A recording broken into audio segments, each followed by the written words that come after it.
Tağdır menem jolbaçılığım, silirdi ak bulutlar joldoş kılıp. Men gelip altın kumdu köldeğine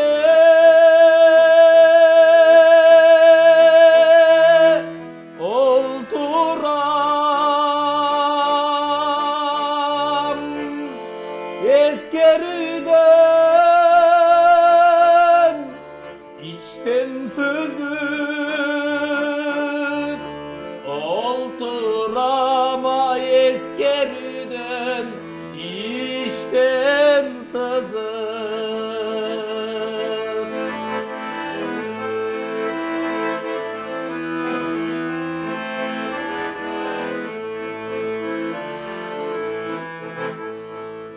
Sizgindey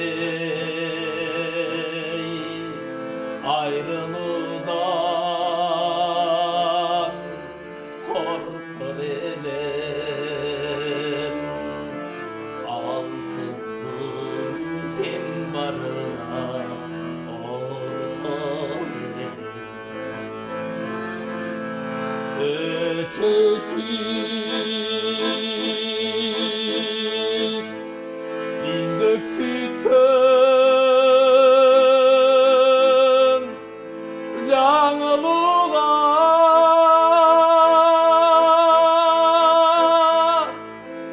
ömürдің өрінбезде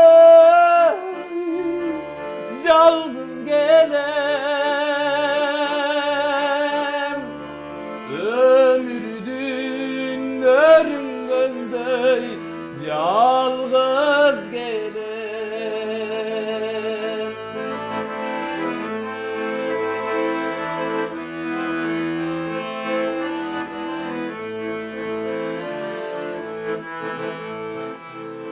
Kaygının karan tünün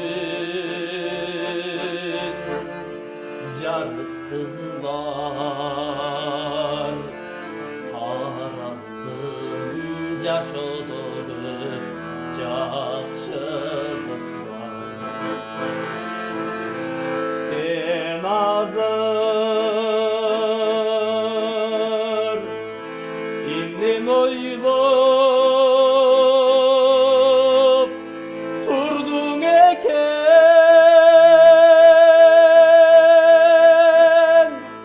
aydanıp baratkanday ak bulutlar, aydanıp ay baratkanday